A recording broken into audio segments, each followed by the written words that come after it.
Assalamualaikum warahmatullahi wabarakatuh.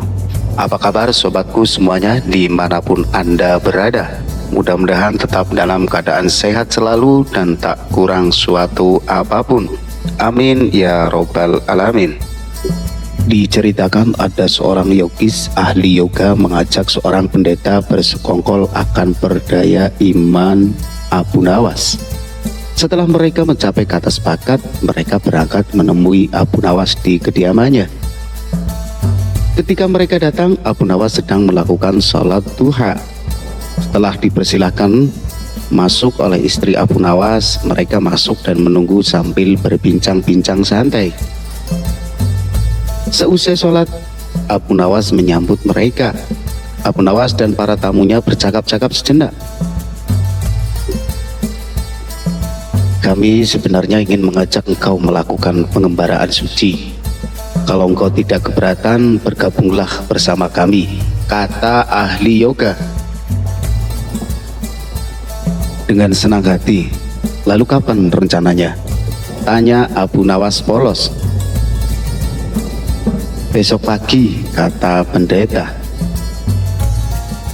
Baiklah kalau begitu kita bertemu di warung teh besok, kata Abu Nawas menyanggupi. Hari berikutnya mereka berangkat bersama. Abu Nawas mengenakan jubah seorang sufi. Ahli yoga dan pendeta memakai seragam keagamaan mereka masing-masing.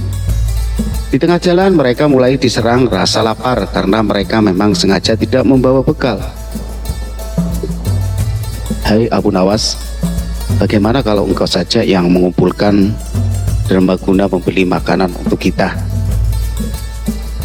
Karena kami mengadakan kebaktian, kata pendeta. Tanpa banyak bicara, Abu Nawas berangkat mencari dan mengumpulkan derma dari dusun satu ke dusun lain. Setelah derma berkumpul, Abu Nawas membeli makanan yang cukup untuk 3 orang. Abu Nawas kembali ke pendeta dan ahli yoga dengan membawa makanan. Karena sudah tak sanggup menahan rasa lapar, Abu Nawas berkata, mari segera kita bagi makanan ini sekarang juga. Jangan sekarang, kami sedang berpuasa, kata ahli yoga.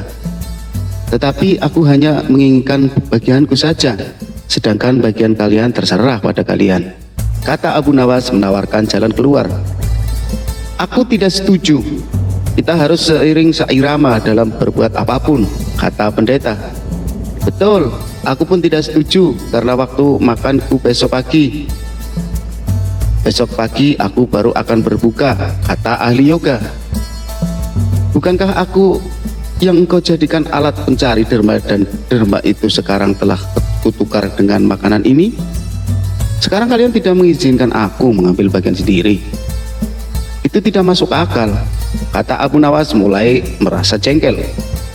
Namun begitu pendeta dan ahli yoga tetap bersikeras tidak mengizinkan Abu Nawas mengambil bagian yang menjadi haknya.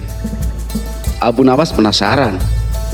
Ia mencoba sekali lagi meyakinkan kawan-kawannya agar mengizinkan ia memakan bagiannya, tetapi mereka tetap saja menolak.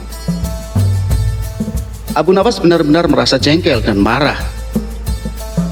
Namun Abu Nawas tidak memperlihatkan sedikit pun kejengkelan dan kemarahannya. Bagaimana kalau kita mengadakan perjanjian, kata pendeta kepada Abu Nawas. Perjanjian apa? Tanya Abu Nawas. Kita adakan lomba. Barang siapa di antara kita bermimpi paling indah, maka ia akan mendapat bagian yang terbanyak. Yang kedua lebih sedikit dan yang terburuk akan mendapat paling sedikit. Pendeta itu menjelaskan. Abu Nawas setuju. Ia tidak memberi komentar apa-apa. Malam semakin larut, embun mulai turun ke bumi. Pendeta dan ahli yoga mengantuk dan tidur. Abu Nawas tidak bisa tidur. Ia hanya berpura-pura tidur. Setelah merasa yakin kawan-kawannya sudah terlelap, Abu Nawas menghampiri makanan itu. Tanpa berpikir 2 kali, Abu Nawas memakan habis makanan itu hingga tidak tersisa sedikit pun. Setelah merasa kekenyangan, Abu Nawas baru bisa tertidur. Keesokan hari mereka bangun hampir bersamaan. Ahli yoga dengan wajah berseri-seri bercerita, Tadi malam aku bermimpi memasuki sebuah taman yang mirip sekali dengan nirwana. Aku merasakan kenikmatan yang belum pernah kurasakan sebelumnya dalam hidup ini. Pendeta mengatakan bahwa mimpi ahli yoga benar-benar menakjubkan. Betul-betul luar biasa. Kemudian giliran pendeta menceritakan mimpinya. Aku seolah-olah menembus ruang dan waktu, dan ternyata memang benar. Aku secara tidak sengaja berhasil menyusup ke masa silam di mana pendiri agamaku hidup. Aku bertemu dengan beliau dan yang lebih membahagiakan adalah aku diberkatinya. Ahli yoga juga memuji-muji kehebatan mimpi pendeta. Abu Nawas hanya diam. Ia bahkan tidak merasa tertarik sedikit pun. Karena Abu Nawas belum juga buka mulut, pendeta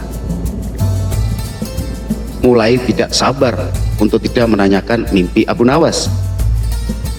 Kalian tentu tahu Nabi Daud alaihissalam. Beliau adalah seorang nabi yang ahli berpuasa. Tadi malam aku bermimpi berbincang-bincang dengan beliau. Beliau menanyakan apakah aku berpuasa atau tidak. Aku katakan, aku berpuasa karena aku memang tidak makan sejak dini hari. Kemudian beliau menyuruhku segera berbuka karena hari sudah malam. Tentu saja aku tidak berani mengabaikan perintah beliau. Aku segera bangun dari tidur dan langsung menghabiskan makanan itu, kata Abu Nawas tanpa perasaan bersalah secuil pun. Sambil menahan rasa lapar yang menyayat-nyayat, pendeta dan ahli yoga saling berpandangan satu sama lain. Kejengkelan Abu Nawas terobati. Kini mereka sadar bahwa tidak ada gunanya coba-coba mempermainkan Abu Nawas. Pasti hanya akan mendapat celaka sendiri. Oke teman-teman semuanya, mudah-mudahan cerita ini bermanfaat. Ambil yang baiknya dan buang yang gak berguna. Sekali lagi terima kasih yang sudah subscribe di channel Obvious Story. Mudah-mudahan bermanfaat. Dan sampai jumpa lagi di cerita berikutnya. Wassalamualaikum warahmatullahi wabarakatuh.